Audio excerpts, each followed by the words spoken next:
Right.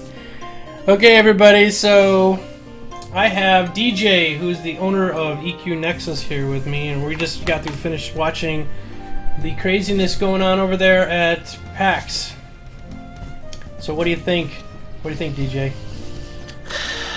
I'm kind of scared, to be honest. At this point, it's like we're waiting for all this new information. I guess it is kind of, since we're in that new area of, we just got everything dropped on us at SOE Live, and then we have these two big conventions come up. We were just waiting to hear more, and I'm kind of scared at this point because I'm like, do they have more? Right.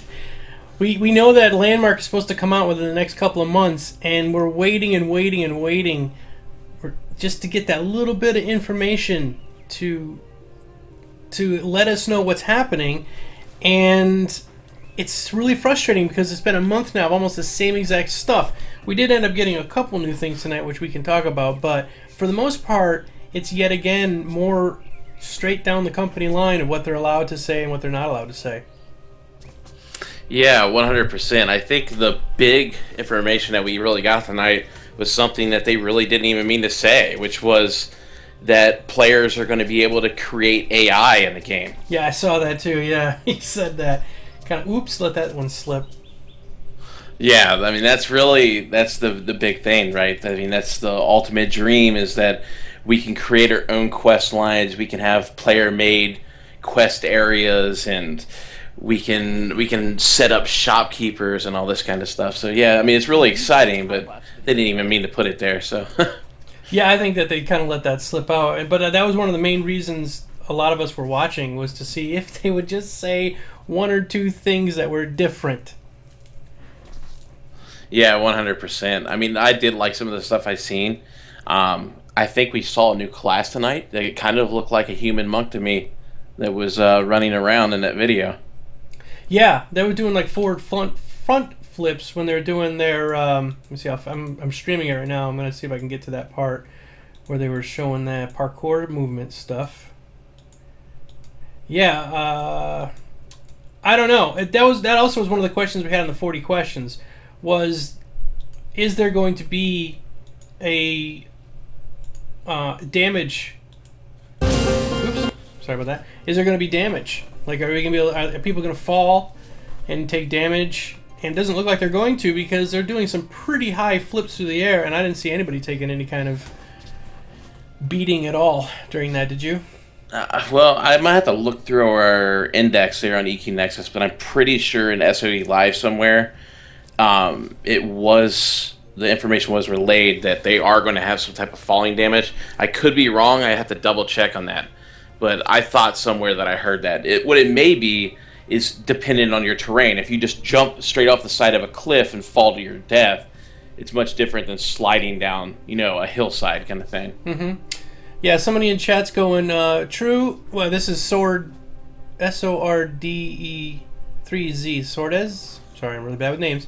Well, true, there's been a lot of hype. Too much can be detrimental. I think part of the problem, though, is they haven't given us enough information for us to not give it hype.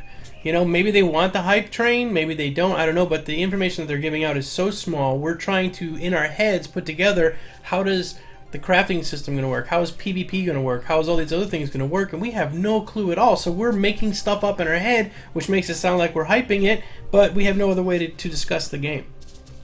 Yeah, one of the things I had discussed previously before SOE Live was that the history of MMO is really what they do is they take and announce a game 3 or 4 years while it's being developed. It builds this enormous hype that it can never live up to. Mm-hmm. And my hope was that Sony was going to do it differently.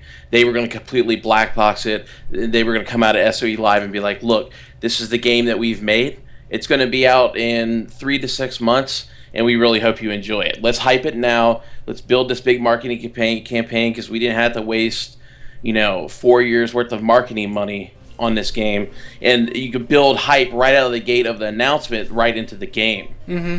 And I'm starting to get that feeling like we're really far behind on this right now. Like we're looking at 2.5 years, so it may be going down the same route as far as hyping games goes. I think part of the thing too is they gave us Landmark as almost like a, you know what, guys? If we just let them play with these tools, I think they'll be happy, and then we can have EverQuest Next come out in 3 years. Because that's what it almost seems like, is that they're giving us this Landmark as a toy box to play around in so that we don't actually hurt ourselves on the real game, and that gives them as much time as they want to develop this real game. Yeah, and I mean, we have to think of it in lines of like this roundtable thing that they're trying to use, right? Mm-hmm. The roundtable sounds like a great idea, but if they're using roundtable to decide whether female dwarves have beards or not, then really, how long are we into development here? Right. You know what I mean. These are things that should be decided fairly early on. So, I mean, what I was hoping to hear tonight was that Landmark's beta is going to be coming up in 2 to 3 weeks. At least give us something, but yeah, they really didn't give us much tonight. No, not at all. They reiterated how they're going to be you'll be able to make money on the Sony store and be able to sell your player equipment. I think the only thing new they really talked about was that they are looking at this as a way for people to possibly get jobs, and maybe not at Sony, but they can use it on their portfolio. To an extent, I kind of understand that, but if you developed a level in this game, you're using these tools. When you get out into the real world, you're going to have to use like Maya or 3D Studio, and you're not going to be necessarily as skilled as somebody who is doing that when they go to school for game development and everything. So that seemed a little bit disingenuous to me. As someone who has used a modeler before, I could say that they're going to be into it for a rude awakening. Right. Going from something as simple as what they're going to need to make Landmark. But I mean, I guess it could be the case. There's been a lot of examples of people who have been successful in games. Fear, back in EverQuest 1, who was just a successful guild leader, ended up getting a job working for Blizzard just because he was considered a figurehead within the EQ community. Right. And if you're looking at games like Dota within, Warcraft 3 and StarCraft and all these map editors, these guys actually do get jobs in the field by showing their creativity, but they're going to need a whole lot more tools than, just playing around in Landmark. Yeah. Yeah, Swords also says, I don't think that we will see beta for Landmark this year. They have been vague. Winter stretches into Q1 of 2014. I think it's in their best interest to try to get it out before Christmas. And if it's just a building game, where it's a procedurally generated land and it can kind of go on and on forever, I can sort of see that they could let us just play around with it. And they could always add more stuff as time goes on, like the AI and things like that. He even said that AI thing wasn't until later. Yeah.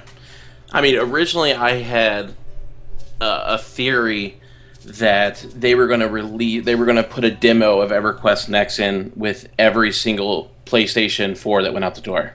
That's a good theory. And since that doesn't look likely anymore, my theory now is that Landmark goes pre-built with every PlayStation 4 that goes out the door.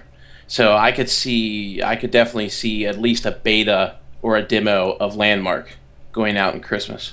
What do you think of the Dark Elf? I'm showing it on the screen right now. What do you think of the Dark Elf model? Looks fine. Looks pretty good, right? Yeah, I mean, I don't understand the whole nobility thing. They kind of made a point to express that. I always thought they were just noble anyways, but I mean, it doesn't look any more or less noble than I would think it would look. It looks like what I would think a Dark Elf would look like in the EverQuest Next. What's with the horns? I've never played a Dark Elf that had horns.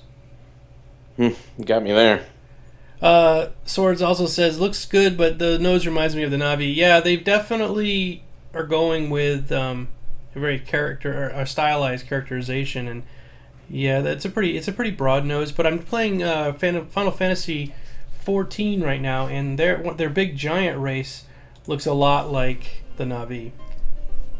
So yeah. Well, yeah, you just take that character, hit it with some extra blue, and brighten it up, and you got yourself Avatar. Exactly, that's what they're talking about. Yeah. Yeah, that's what Rachel just said. It reminds me of Avatar. Yeah. Fox Liquid Snake says, I must admit that heroic movie got me excited. I think so. I thought it was cool looking, at least. Oh yeah, it's definitely it feels energetic. It looks like it would be fun to do. Mm-hmm. It's definitely better than the old stick up your butt run around with your legs kicking kind of thing that they've had for years. Yeah, absolutely. I'm worried about the whole falling thing, but maybe it's a moot point. Maybe in this game there's just no falling damage. There's other games you can play that they don't have falling damage, so yeah. Well, I mean, we haven't really seen like anybody really fall. We see people go over hills and slide down them. You know what I mean? Mm-hmm. And we see people flying and gliding and stuff like that. We don't know. I mean, you could maybe fall off the side of a cliff and. Fox Liquid Snake says it might deter mounts too, but I know they're gonna have mounts, but maybe they're like what my friend Locke was talking about. He wants them to be just more pack mule kind of mounts, where they can walk, but they're more for carrying heavy equipment or something. Yeah, and when they announced mounts before, I think it was more towards Landmark. This is what they were discussing was Landmark. Obviously, if they're building the models, they're going to work them in some way. Mm-hmm. But maybe mounts are limited to specific zones. Yeah, I'm showing the parkour movement right now. It's pretty slick, I'll tell you that. And I'm personally, I think this is the Adventurer class. The outfit she's wearing looks like the one he was talking about, Adventurer. Yeah. Yeah, it looks like that outfit. She's kind of got the Lara Croft short pants on. So. Oh, totally. Yeah, I get that now. Yeah. So I'm thinking it's probably the Adventurer class that they were showing there. I hope they have monks, for sure. They got to. Yeah. 40 classes, they got to fit monk in there. I mean, come on. Exactly. All right, you guys want to do any Q&A? What do you people who are watching right now think? We got a lot of people in the chat, so throw up some questions or stuff. We can talk about it as we get going, because probably there's not much to go over tonight. I'm looking here. Basically, he said that they're going to have a continent just for the contest, and the continent's going to be set up with lore, like the lore for EverQuest Next. So you're going to have all the concept art they're going to give you lore for that particular piece. They're going to give you all the resources you need to build it, and then they're going to give you like 30 days and go build a Mad God Temple or a shrine or whatever, and you're going to be able to put that in there. Yeah, I wonder how they're going to police Titty Mountain. Yeah. You know what I mean? Like I said, they're going to have all these people building all these various different things. Yeah. And like I've been telling everybody, Landmark is its own game. I mean, it is attached technically to EverQuest Next, but it's its own game. So, I mean, you're going to have all these millions of people in this thing building whatever they want. You got swastika temples and all these kinds of crazy things. Mm-hmm. I really wonder how they're going to police that. Yeah. It's going to be hard. I was thinking about that too, because everything that you can build in Landmark is going to be so... You can make anything as small as a voxel to a mountain. And how are you going to maneuver that thing around?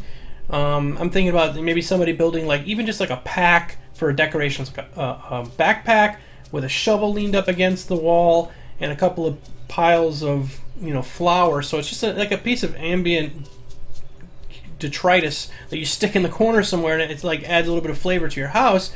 Everything from that kind of cool stuff up to just really ridiculous looking things like a 57 Chevy or these things that just don't fit. It's going to be weird to be in a land that it's all this weird random stuff you're running around seeing. Yeah, I mean, I think that's kind of the point. Like, I think that's why they have an area that's specifically to EverQuest Next, and then the rest of it's just a playground. It's like take these tools, build the Enterprise, mm-hmm. and you're going to have all these various things out there in the world. But I mean, those things aren't going to be, of course, they're not going to be sold, right? I mean, they're not going to be able to sell these to put these in EverQuest Next because you're not going to have the Star Trek Enterprise. But yeah, it's going to be very interesting. Yeah. I mean, I was talking about this in my video today. I'm a big Tolkien fan, and I want to build a Hobbit house. I really want to build it look just like Frodo's house. And so that, to me, fits the EQ lore, but it's a licensed thing, so am I legally going to be able to do it? The way Peter Jackson put the house together? Is it going to be that? Will I be able to put that in the game? Yeah, I think it's going to be also a really community-driven thing. Like, mm-hmm. One of the things I'm already building into EQnexus is that we're going to have weekly spotlight shows. We're going to have submissions where people can submit their specific things, because there's really no way for Sony to be able to show off everybody's work. but we can have people submit their projects to us. Then we'll pick out which ones are the best of the week, go out and video those, and make a whole spotlight show on their type of thing, so people can be exposed to it. Let me get to some of the questions here. CeLo Sex says, "Do you play EverQuest 2?" I did for a while.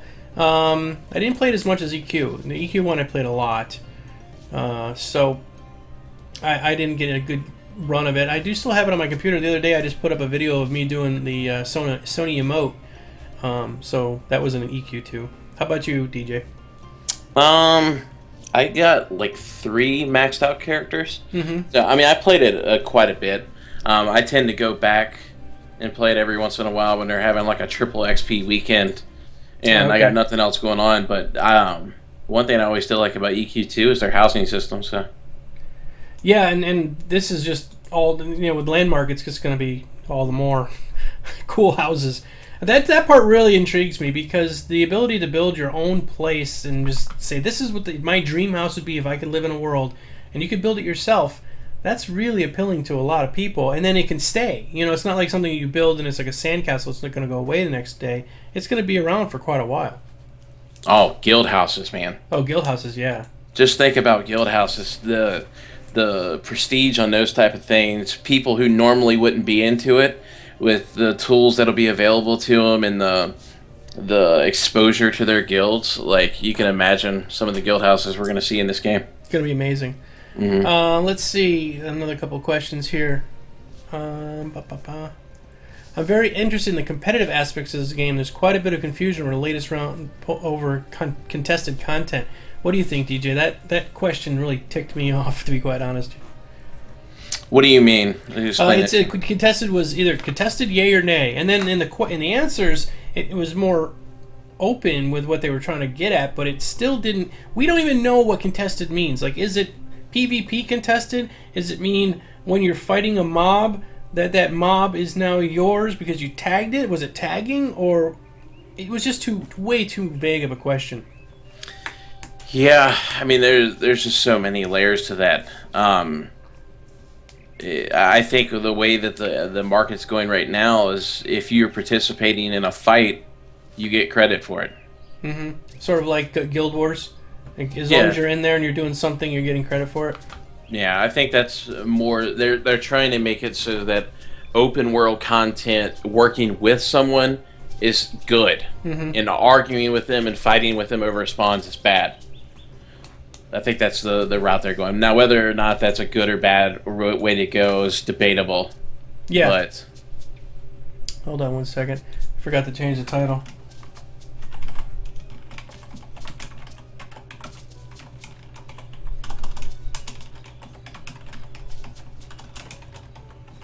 Sorry, everybody. I'm real quick. Fix that. I think what's really going to be interesting is how they do their factions. Because in a world where AIs learn and understand what you're doing within the game, how's that going to affect open world PvP, if there is open world PvP? Because you're killing orcs and someone else is friendly with those orcs, or are you now enemies with that person? Well, that's a good point. Yeah, that's that whole. I mean, in World of Warcraft, when you were healing somebody, and if they engaged in PvP, and you were in the middle of your heal channel, you all of a sudden were flagged for PvP. So, yeah, but this would be based off of your actions within the game. So, enemy of my enemy kind of thing. That's tricky. The whole emergent AI thing to me is really bizarre, and I think most of us are having a hard time getting our head wrapped around it anyway, because it's just something we've never had to deal with. Mobs that just weren't, or even NPCs that were pre-scripted. These aren't pre-scripted; they're made up on the fly, sort of. Communications. So if you're talking with somebody and they really, really like you, they'll tell you one thing, but if they're not so happy with you, they'll tell you something else, and it changes from person to person. So you could tell somebody, hey, how'd you get that quest? Or they could ask you, be like, oh, you just talked to that guy over there, and you go talk to that guy over there, and he won't even talk to you because, you looked at his sister cross-eyed 3 months ago. Yeah, well, we just don't know how that system's going to turn out. Yeah. It's one of those things where usually if it sounds too good to be true, it pretty much is. Probably is. So Yeah. we just don't know. Maybe it'll just be the current AI 2.0, or maybe they completely redid it. But the fact that EverQuest Next scrubbed 2 projects to redo the game to embrace this emergent AI, I think it's really telling us something. It's probably going to be pretty good. Yeah. All right, let's see. Let's get some more questions here. If they wanted to make the content non-contested, they need to use phasing. Everyone starts in the same place, so factions are going to be really strange. And then Gyrino says instancing is the devil. And then Fox Liquid Snake says, I don't think there will be phasing. I don't know. Phasing works in some regards. I'm playing Final Fantasy XIV right now. It's just a good example. And as I'm talking to my guild leader in that game, not my guild leader, my person I'm with, but the guild I represent, meaning the like I'm a pugilist or whatever, the pugilist guild. I'm talking to him. He turns and faces me, and he does like character animations and stuff. But when I back away and I watch, because I watch this, he doesn't do that for anybody else. But he really is, because he's actually doing that in a phase, and you just can't tell the difference. And so, if they do phasing right, I'm okay with it. Because if there's one guy who's the quest giver for this one particular rallying call, and there's going to be 400 people running up to him, constantly dropping off items or whatever, you don't want to see him spinning back and forth and doing all these kind of crazy maneuvers trying to talk to each person. So I would hope that they would actually phase that in such a way that where you can't really tell that it was phased. So there is some good use of phasing, I can see. Yeah, I mean, we just don't know. We don't know how their servers are going to be. I mean, is there going to be servers? Or are they going to try to do a one server type deal? I don't see how it's possible to do within a limited world. Right. Like in Eve, I can see it because there's just so much space. But within a limited sized world, I don't see how they could do it. So I think there has to be some level of phasing. I think the fact that they're starting the game to rally calls would be a very smart ideal. Because, I mean, no matter where you are 3 months down the road, that area hasn't dried up because you have high level players still in that area. So it feels like a very alive game no matter when you join. Yeah, I do want to say one thing I do wish they will do phasing is for nodes. Somebody in chat was just saying that there's going to be nodes everywhere, but there's nothing worse in the world where you need one more piece of copper ore, and you're running right at it, and somebody else saw it too, but they were up on a hill and they're running down towards it, and they think it's mine because I saw it first. So in Guild Wars it was perfect. You saw a tree, everybody could see the same tree, you all ran up to it, you all could chop it down, and it on your screen it phased, so you saw the tree fall over and then you could gather the wood from it. I would hope that they would do the same sort of thing in EverQuest Next, because that's pretty epic. I don't. Really? You like the whole trying to race to get an item and fighting over it? I've been in some fights before with people over nodes. No, I think we're in a destructible world. Right. We're playing with voxels. If we want to chop down a tree, let's chop down a tree.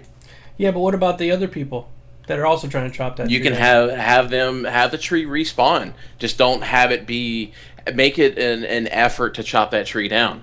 So instead of running around to 100 nodes to collect a tree, you may have to actually put some effort into chopping the tree that you're there. So you might have to take 10 to 15 minutes to chop that one individual tree, and then you have to transport it back. Oh, so I see. when you're talking like think about it as if we're trying to create a world. In a world, we're not trying to create a node where you have people come up and chop, and everybody's chopping on that same node, right? We look, oh, well, there's copper over there.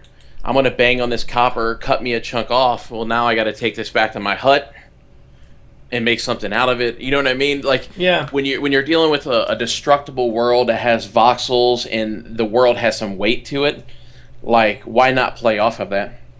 I would like to see you have to process the materials that you get, whether you can process them yourself or you get the ore and you have to take it someplace like a smithy and have them melt it down. That way you can involve the other players. I think you definitely should be able to do that. Yeah, and then when you're talking about wood, like, there would just be a specific type of tree that's only in this given area. You know what I mean? Yeah. And you have to travel there It's just going to be really interesting on how they do it. Like, do you chop the tree down? Does it fall down? Do you strap it to a donkey and lead your donkey back to town? Right. Because that's the way it would be, like if we were talking about a real world. So if they're trying to make it sandboxy and real worldish, why not go that route? The Swords just says, I want to sell all my stone to Zaphos for his brick empire. Real quick, though, back here with this thing, I was just showing, I'm going to go back to it again. Something I never really noticed before, and nobody's ever brought it up. You're going to be able to fly in Landmark. It's going to be like creative mode in Minecraft.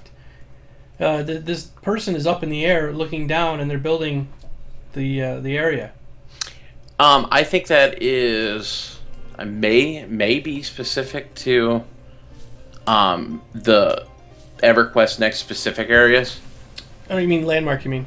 Yeah, you know where they have the specific island, because they said they're going to give you all the stuff that you need to do it and all that kind of thing. Mm-hmm.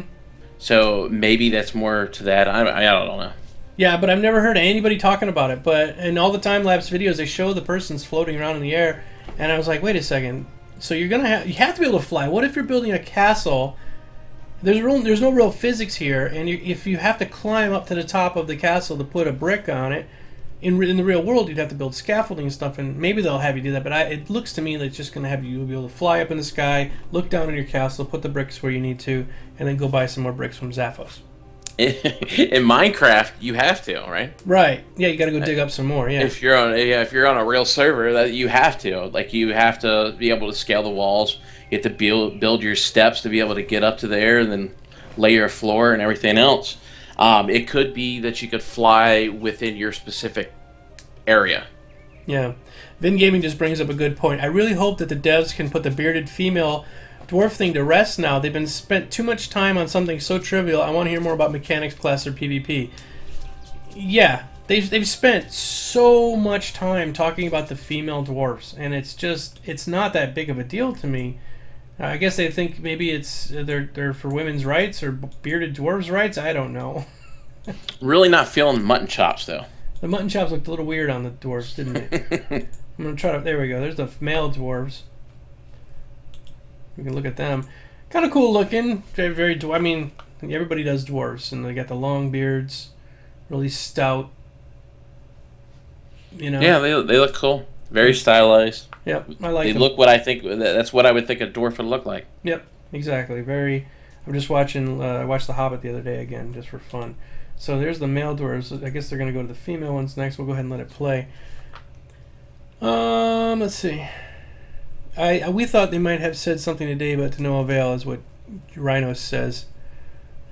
They look like puntable fat gnomes. It's been a month. I'd like to learn more too, but they are taking their time, as they mentioned before. Yeah, EverQuest next landmark. Somebody said in the chat before I changed the page, was asking when is beta. Beta's got to be sometime soon. I mean, I think within the next month or so, they got to beta test this game if they're going to have it out by Christmas. Yeah, I mean, he's right. Winter does extend into February. Yeah, so they might be able to pull off. It might be, we meant February, but they have a really aggressive time schedule for Landmark. So I'm hoping that they can push forward with that. Yeah, word around the block has been SMED has been pushing to get something out by Christmas. So they should, because that's the best time of the year to do this. And even though the game's going to be free to play, they want people playing EverQuest next Landmark and not some other MMO at that time, because there's going to be other MMOs coming out around that time too. I just think it would be a huge mistake to pass up the fact that, let's face it, they're with Sony. Mm-hmm. PlayStation is trending really well. A lot of people want PlayStation over Xbox at this point. Yep, absolutely. So they need to capitalize on that. If you want to get new people in your game and you want to hit these marketing cues, you need to absolutely get this thing out with the PlayStation.